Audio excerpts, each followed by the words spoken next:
Ça, c'était au début.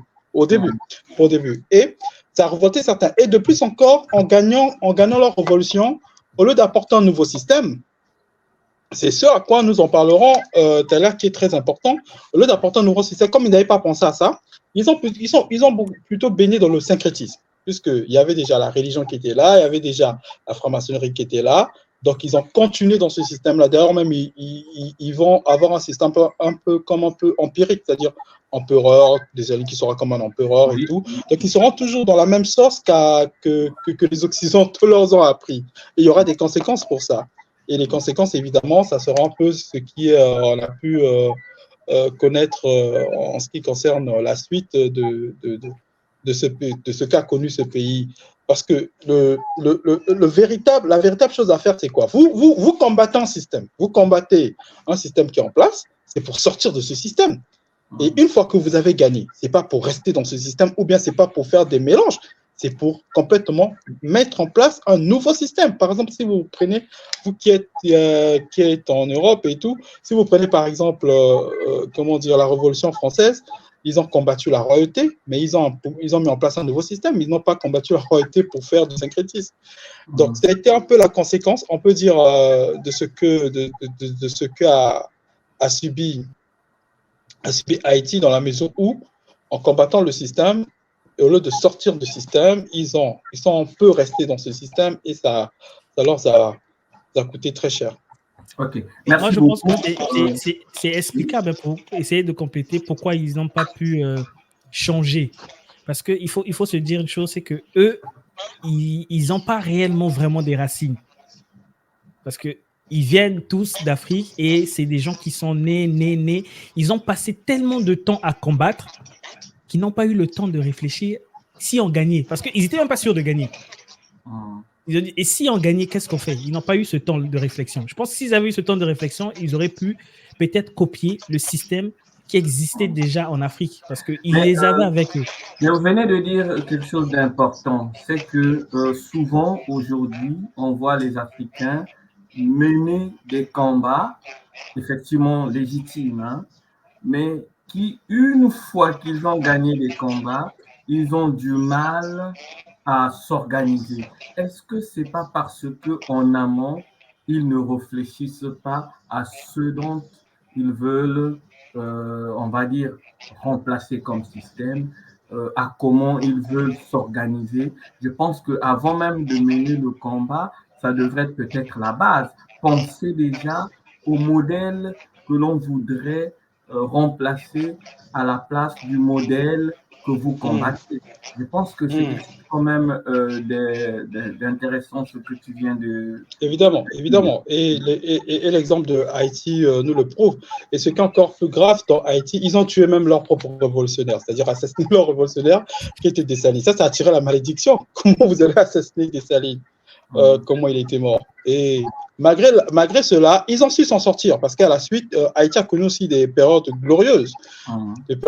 Mais moi, je pense que ce qui a été le coup frappant de leur situation, c'est qu'ils ont laissé l'ancien système rester toujours là, s'enraciner encore pour parler de la franc-maçonnerie, la religion, parce qu'ils ont évolué avec ça. La preuve en est lorsqu'ils ont voulu revenir. C'est-à-dire qu'ils ont voulu un peu... Parce que ce qui a donné la victoire à Haïti, c'est quoi? C'est le vaudou. Ce qui a donné la victoire à Haïti, c'est quoi? C'est la spiritualité africaine, le rituel du bois Kaimoun qu'ils ont eu à pratiquer avant de partir. C'est vrai qu'ils n'ont pas réfléchi en amont sur ce qu'il fallait faire. C'est ça qui leur a coûté aussi. Mais malgré cette petite période de Dessalines et ceux qui suivront, ils connaîtront aussi des périodes de gloire où ils vont maintenant s'adapter. C'est normal. Ils sortent d'une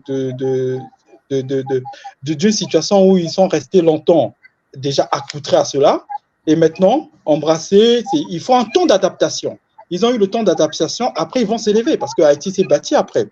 Mais ce qui les a le plus coûté, moi, je pense, c'est le fait qu'ils ont laissé l'ancien système rester là, s'enraciner encore pour parler de la religion, de la franc-maçonnerie et qui, plus tard, va énormément leur coûter. La preuve en est, un des présidents, il n'y a pas très longtemps, haïtien, quand il a voulu sortir des anciens, quand il a voulu enlever les anciens systèmes pour parler de la religion, la franc-maçonnerie, on a fait un coup d'État. Il a été déporté par les Américains. comment on l'appelle, celui qui a été déporté d'abord en Centrafrique et puis en Afrique du Sud plus tard. Malheureusement, c'est ça la vie. Un des présidents. Il y a un des présidents qui a voulu mettre en place, bon, pas celui qui est en Afrique du Sud, mais un tout autre. C'est un prêtre, je pense, ce président-là. Pas celui-là, un tout autre. Il y avait un tout autre, pas celui-là je le connais, mais un tout autre qui a voulu, comment on peut créer un État vaudou, disons, mettre un système purement africain autour d'une spiritualité africaine. Et quand il avait émis ses idées, comme il était président, il a voulu passer faire des pratiques. Il a été déporté, c'est-à-dire que par les Américains, à la fin. Je sais que vous êtes des panafricanistes convaincus. Donc, j'ai une question. Est-ce qu'il faut essentiellement mettre à plat les systèmes qu'il y a aujourd'hui? Par exemple, vous évoquez la religion, vous évoquez la maçonnerie et autres. Est-ce que ces systèmes-là, bien que actuellement bien implantés dans nos pays, ne devraient peut-être pas acquérir aussi une certaine conscience, on va dire, panafricaine, une certaine conscience africaine pour travailler pour le bien de l'Afrique et des Africains? Est-ce qu'il faut essentiellement que ces systèmes disparaissent? Bon, pour moi, c'est là où les gens vont penser que je suis très radical. Oui. La religion doit disparaître. Comment procéder alors, étant donné que ces systèmes sont bien ancrés chez nous? Vous savez, je ne sais pas si vous connaissez ces instituts qui existent au Congo, mais qui se sont terrés un peu en quelque sorte parce que ils ont perdu leur, disons, notoriété du fait qu'on a tous négligé la culture. Ça s'appelle l'école Lemba. Lemba, je crois qu'il a un peu disparu. Mais il y a le Lemba et le Kimpasi. C'est deux grandes écoles qui sont nées à travers, juste après, disons, l'échec de l'Égypte. Qu'est-ce qui se passe en Égypte? Je vais essayer de repartir pour essayer un peu d'expliquer ça. Le royaume Congo naît grâce aux prêtres égyptiens. Ça, c'est déjà la première information que vous devez cocher à côté. Pourquoi les prêtres égyptiens sont des Congos? Tout simplement parce que où est-ce qu'on retrouve la plus grande puissance en termes d'enseignement après l'Empire égyptien? C'est dans le royaume Congo. Donc, quand ces prêtres arrivent, les ingénieurs, c'était des prêtres, ceux qui faisaient de la spiritualité, ceux qui faisaient de l'administration. Donc, ils vont scinder les deux écoles, ils vont appeler le Lemba, qui va s'occuper de l'administration, et le Kimpasi, qui va s'occuper de la spiritualité et tout ce qui est protection et autres. Et ils vont les scinder en clans. Il y a des clans qui étaient faits pour faire ce travail-là. Et jusqu'aujourd'hui, ces clans existent. On a les Ndinga, on a les Mpanzu, on a les Ntsaku. Les Mpanzu, c'est ceux qui étaient les scientifiques et les gardiens. Comme exemple frappant, mon arrière-grand-père était le garde rapproché du roi Nzinga, avec qui ils sont venus ici en Europe. Quand j'ai découvert cette histoire, j'étais aux anges. Et notre totem, c'est la panthère noire. Un totem que le Gabon a repris parce que dans leur... Mais tout ça, c'est le royaume Congo. Oui, bien évidemment, le royaume... Tout ça, c'est le royaume Congo. Et de toute façon, c'est la panthère, le léopard. Hein. Le centre, c'est la panthère, c'est le léopard. Angola, Congo, RDC, Gabon. Mais même jusqu'en Égypte... C'est même le nom, en fait. Ngo, c'est la panthère. Donc, c'est le léopard. Donc, du coup, qu'est-ce qui se passe? On a les Ntsaku, on a les Ndinga, on a les Mpanzu qui existent déjà. Je peux vous affirmer que c'est facile à mettre en place. Parce que nous, ce système-là, on a mis en place dans notre entreprise. Et il fonctionne parfaitement. On a eu la chance, c'est là où j'ai appris que mon père était un africaniste, mais peureux. Ça, il faut qu'on se le dise. C'est la vérité. Parce qu'il a quand même eu l'audace d'avoir des enfants avec des femmes qui descendent des clans directs de ces 3 grands clans qui ont formé le royaume Congo. C'est-à-dire les Nzinga pour l'administration, les Nsaku pour la spiritualité, les Mpanzu plutôt, pour tout ce qui est science et autres. Et dans notre famille, on est de 3 mamans de ces 3 clans. Et chacun de nous dans notre entreprise a pris son rôle sans qu'on lui demande de faire quoi que ce soit. Il y a des gens qui sont là pour la sécurité, il y a des gens qui sont là pour...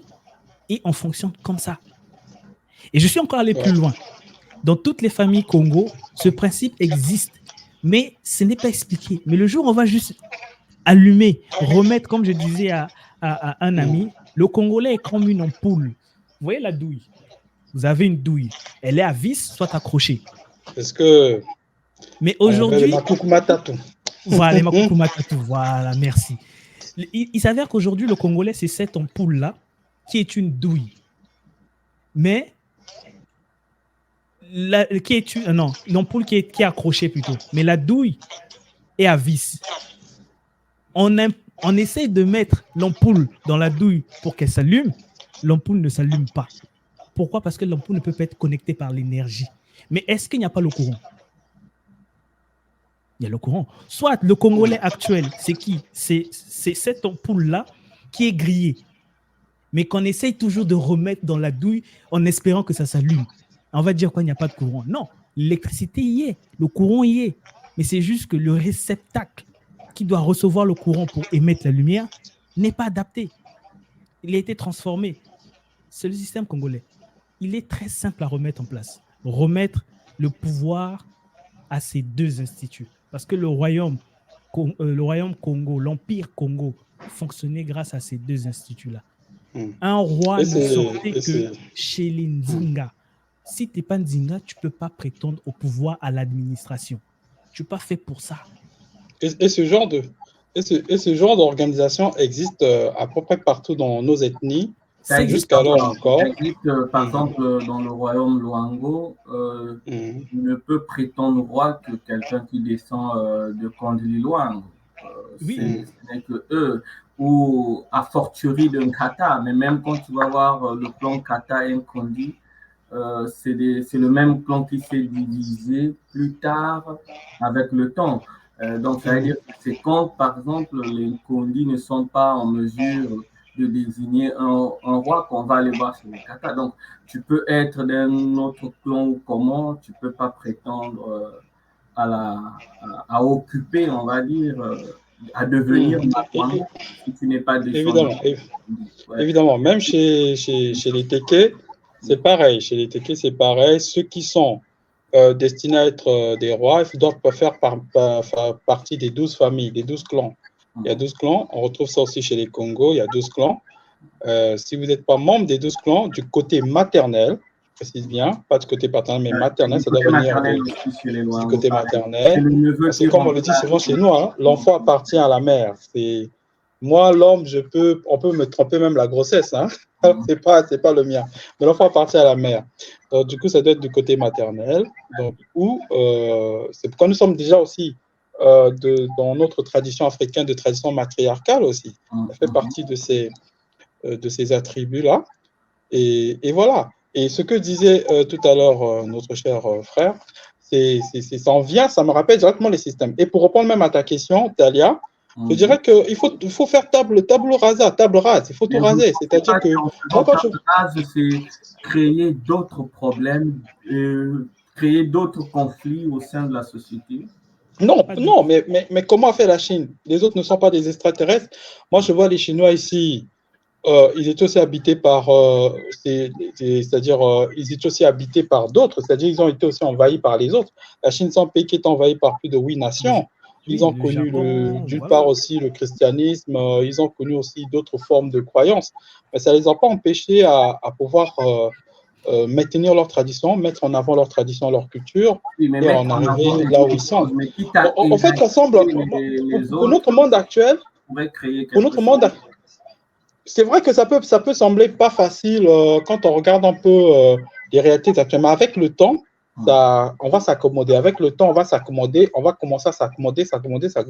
Prenez l'exemple simplement même du Rwanda à côté. Il y a eu une certaine décision qui a été prise à l'égard que Kagame avait pris à l'égard, par exemple, des églises, certaines décisions qu'il avait prises, mais qui aujourd'hui, on a vu les impacts et les effets plus tard. Donc, c'est juste... toujours au Rwanda. Pardon? Je dis, les églises existent toujours au Rwanda. Oui, ça existe toujours. C'est surtout... ça existe toujours, c'est vrai. Prolifération que l'on constate, par exemple, dans d'autres pays tels que au Congo. Mais grâce à sa décision, ça a évité carrément la prolifération que l'on constate évidemment chez nous. Où chacun peut se réveiller le bon matin et s'improviser pasteur ou s'improviser prêtre, je ne sais pas moi, ou archevêque, bishop et tout ça là, voilà. Et donc, voilà, c'est juste de la volonté, simplement de la volonté politique et le changement de système. Avec le système, par exemple, si vous avez un nouveau système, ce système fera en telle sorte que, avec le temps, cela va s'amoindrir et ensuite va disparaître avec le temps. Parce que, qu'est-ce qui fait que, surtout si vous êtes autonomement fort, indépendant, que vous n'êtes pas dans une forme de dépendance. Parce que qu'est-ce qui fait que nous sommes toujours maintenus dans ce genre de réalité? C'est parce que quelque part, vous n'êtes pas totalement indépendant. Vous allez voir, par exemple, ceux à qui vous dépendez financièrement peuvent venir vous imposer. Des institutions étrangères vont dire, mais pourquoi vous attaquez les autres? On va vous donner des sanctions. On va vous faire ceci. Donc, du coup, ça. Mais si vous êtes décidé à sortir de cela, c'est possible. C'est pas... D'ailleurs, on peut se dire, comment vivait le monde avant les religions, avant l'arrivée des religions, le monde ne vivait pas, le monde a vécu, le monde avait son système, le monde avait ses réalités à une certaine époque où les religions n'existaient pas. Ok, d'accord. On va chuter, merci. Alors, en tout cas, merci d'être si nombreux à nous suivre ce soir sur votre émission de chaque dimanche, La Voix de la Jeunesse. Ce soir, j'ai eu avec moi M. Moussoungou depuis Rome en Italie, M. Ngembiri Bali, voilà, depuis Xi'an en Chine. Ngembiri que tout le monde attendait sur ce plateau, car la dernière fois qu'il y est apparu, c'était en 2022, voilà, donc c'est un grand retour, après une année, il est revenu sur ce plateau, voilà. Celui qui se définit supra-panafricaniste. Donc, supra-camite surtout. Et voilà, on a eu 2 panafricanistes aujourd'hui. Vous allez remarquer que le format était légèrement différent que celui d'habitude. Voilà, on a, dans un premier temps, nos 2 interlocuteurs étaient dans un dialogue sans question, où ils ont échangé et où nous avons eu la chance de profiter ce soir de leur lumière. Voilà, il était question de panafricanisme, d'éducation, et au sein de l'éducation, il y a eu plusieurs exemples tirés entre autres de l'architecture, parce que nous avons ici, voilà, M. Moussoulou qui est un architecte, voilà, et aussi de certains pans de l'histoire et de la culture africaine. Si vous ne l'avez encore pas fait, n'oubliez pas de partager l'émission pour atteindre un plus large public. N'hésitez non plus aussi de vous abonner sur nos différentes plateformes. Nous sommes disponibles sur YouTube, Facebook, LinkedIn, sur Instagram, sur TikTok depuis un moment. Donc, allez-y, abonnez-vous. Et cette émission est en direct sur 3 plateformes principalement, YouTube, Facebook et LinkedIn. Merci d'avoir été les nôtres. Mais avant de vous saluer, on va faire un tour de table en commençant par le Doc Mbali, c'est-à-dire M. Ngembiri. Votre mot de la fin suite à cet échange de ce soir. Mon mot de la fin, c'est de juste appeler à valoriser nos traditions, à apprendre à vivre africain, penser africain et à mettre en avant surtout notre culture en tout, dans toute chose, parce qu'il y a de la richesse dans notre culture, il y a vraiment de la richesse, et je pense que en allant vers cela, on développera avec le temps ce qui est l'esprit panafricaniste, notamment d'ensemble, de travailler à élever l'Afrique, à élever notre peuple, le peuple noir, à s'y mettre vraiment à fond avec le temps et à toujours trouver l'intérêt spirituel dans tout ce que nous faisons, même dans notre métier, dans notre corps professionnel, comment l'intérêt spirituel sur le plan africain que nous sommes et comment y contribuer par rapport à cela, à l'émancipation de notre peuple et de soi-même. Pourquoi? Ok, merci Monsieur Nguembiri. On va aller du côté de Rome. Monsieur Nsungu, votre mot de la fin. Bon, je tenais à remercier Monsieur Nguembiri qui nous a rejoint aujourd'hui, dont j'ai fait la connaissance. Je suis vraiment ravi d'avoir échangé pour la première fois avec quelqu'un qui me comprend. C'est pas facile. Et surtout avec une personne dont on a les mêmes visions. Je pense que si on se retrouve au nombre exponentiel des Congolais de cette carrure, la question que M. Luemba vient de nous poser, l'impossibilité chez les Kamites n'existe pas. Tout est possible parce qu'on a déjà donné tout au monde. Il n'y a pas un problème qu'on ne peut pas résoudre. Mais il suffit juste de retourner, comme on dit chez nous, Ramarambo, c'est-à-dire au croisement. Où est-ce qu'on a raté? Et pas peut-être remettre tout comme auparavant, mais essayer d'apporter maintenant une touche, un surplus sur ce qui a manqué, qui a causé notre chute. C'est ça qu'il faut faire. Et le chemin n'est pas difficile. Moi, j'ai beaucoup d'espoir, même si je ne veux pas le réaliser, mais je sais que derrière moi, j'ai des gens qui vont prendre le relais. Mais cette fois-ci, ça ne sera pas pareil comme avant. Et je suis très confiant. Sinon, juste l'unité, on doit éviter de se faire la guerre pour rien. Et même ceux qui font du mal aux Africains, qui sont des Africains, on doit comprendre qu'on a le devoir de les sauver. C'est ça notre véritable mission. C'est pas de les exposer. On pourra laver notre lave sale en famille, mais pour le moment, on a un combat commun. C'est la liberté totale des Africains. Ok, on a un combat en commun, la liberté totale de l'Afrique et des Africains, disait M. Nsungu. C'est par ces mots que nous vous disons au revoir et à dimanche prochain. Merci. Oui, bien sûr. Bonsoir à tous. Vraiment très ravi, Talia, d'accepter ton invitation sur cette plateforme, sur cette émission. Une émission que j'ai toujours appréciée, que j'ai eu l'occasion de suivre avec tes invités de marque. Vraiment, merci beaucoup pour l'invitation et surtout félicitations